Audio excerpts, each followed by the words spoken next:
আলো, ক্যামেরা আর রক্তাক্ত পর্দা জুড়ে বিস্ফোরণ, সব মিলিয়ে যেন এক দুঃস্বপ্নের চলচ্চিত্র।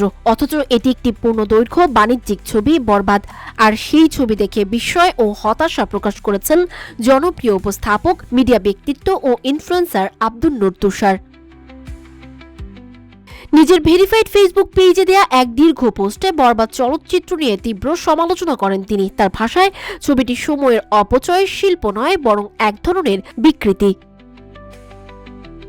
বিদ্রূপ করে তুষার লিখেছেন, এই ছবির নাম কসাই আরিয়ান বা পারভি সন্তান হলেও হতো। প্রতিটি পুরুষ চরিত্র বিকৃত রুচির, মাদকাসক্ত এবং উজবুক। পুরো ছবিটাই যেন অসুস্থতার এক খোলা প্রদর্শনী।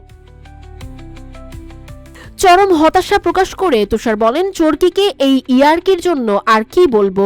বরবাদ দেখে জীবনের 2.5 ঘন্টা বরবাদ করলাম, আর এই পোস্ট লিখে আরো কিছু সময় নষ্ট করলাম। দেশের মানুষ এখন এমন অবস্থায়, খড়ম না পেয়ে চপ্পল পেলেই খুশি। কিন্তু এটা সিনেমা নয়, এটা এক বিকৃতি।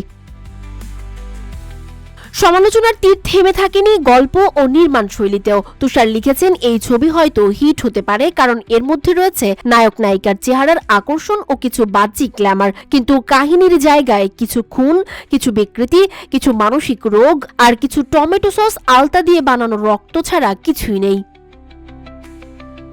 ছবিতে দেখানো গ্যাটলিং গান ও অ্যাকশন দৃশ্য নিয়ে বিস্ময় প্রকাশ করেছেন তুষার। তার প্রশ্ন, প্রথম বিশ্বযুদ্ধের অস্ত্র দিয়ে নায়ক দিব্যি গুলি চালাচ্ছেন, অথচ রিকয়েলেই তার ছিটকে পড়ার কথা।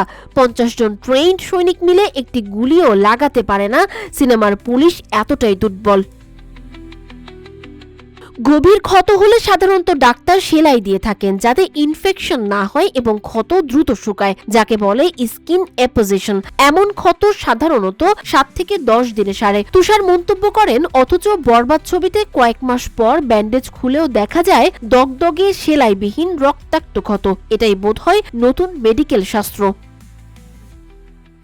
তিনি আরো যোগ করেন, ছবির যিশু চরিত্রটি একেবারেই হাস্যকর ও কৌতুককর। থানায় একা আক্রমণ করছে বিশাল অস্ত্র নিয়ে, অথচ বাস্তবতা বলে কিছুই নেই। মেয়ে চরিত্রটি পিস্তল হাতে থাকার পরও এত সহজে তাকে নির্যাতনের শিকার হতে হয়, কিন্তু কিভাবে? সবশেষ আব্দুন নূর তুষার পুরো চলচ্চিত্রটিকে অভিহিত করেছেন বিকৃতির প্রদর্শনী হিসেবে। তার মতে, দর্শকদের মেধা, যুক্তি ও নান্দনিকতাকে অপমান করেই তৈরি হয়েছে বরবাদ।